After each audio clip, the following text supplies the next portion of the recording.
आप सभी को नमस्कार। हम महर्षि वेद व्यास कृत महाभारत का अध्ययन कर रहे थे।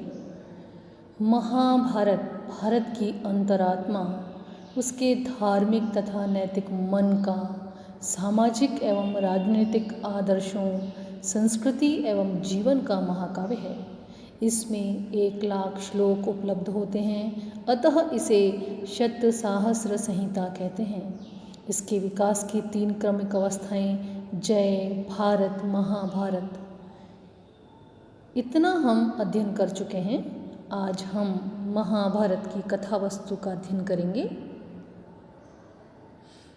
महाभारत के खंडों को पर्व कहते हैं। ये संख्या में 18 हैं।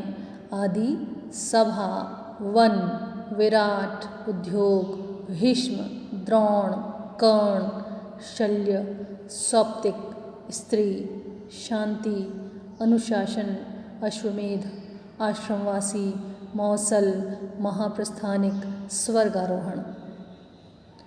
पहला पर्व है आदि पर्व। आदि पर्व में चंद्रवंश का विस्तृत इतिहास तथा कौरव पांडवों की उत्पत्ति का वर्णन है। दूसरा महाभारत का जो पर्व है वो है सभा पर्व। सभा पर्व में द्यूत क्रीड़ा का वर्णन है। तीसरा पर्व है वन पर्व, जिसमें पांडवों का वनवास वर्णित है। चौथा पर्व विराट पर्व, जिसमें पांडवों का ज्ञातवास वर्णित है।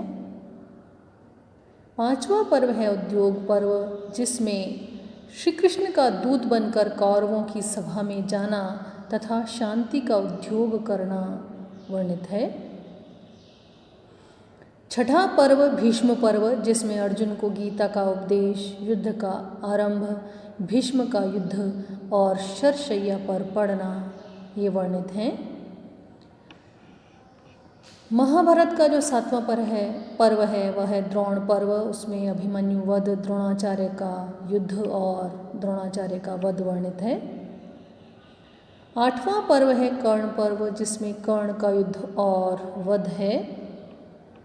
9वां पर्व है शल्य पर्व, जिसमें शल्य के सेनापतित्व में युद्ध और शल्य का वध है। 10वां पर्व सौप्तिक पर्व, जिसमें पांडवों के सोए हुए पुत्रों का रात में अश्वत्थामा द्वारा वध वर्णित है।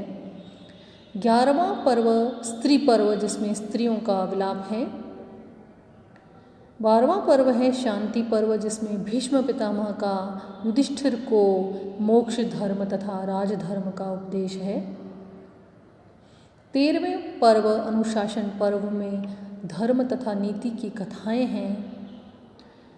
14वां पर्व अश्वमेध पर्व, जिसमें युधिष्ठिर का अश्वमेध यज्ञ करना वर्णित है।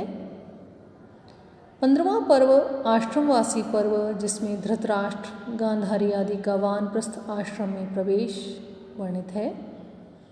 16वां पर्व मौसल पर्व, जिसमें यादवों का मूसल के द्वारा नाश है। 17वां पर्व महाप्रस्थानिक पर्व में पांडवों की हिमालय यात्रा का वर्णन है। 18वां पर्व स्वर्गारोहण पर्व में पांडवों का स्वर्ग में जाना वर्णित है।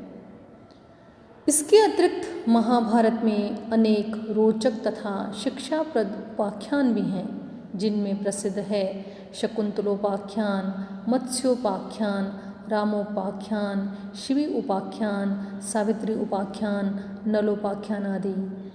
आज के लिए इतना ही। कल हम महाभारत का वैशिष्ट्य देखेंगे। तब तक के लिए नमस्कार।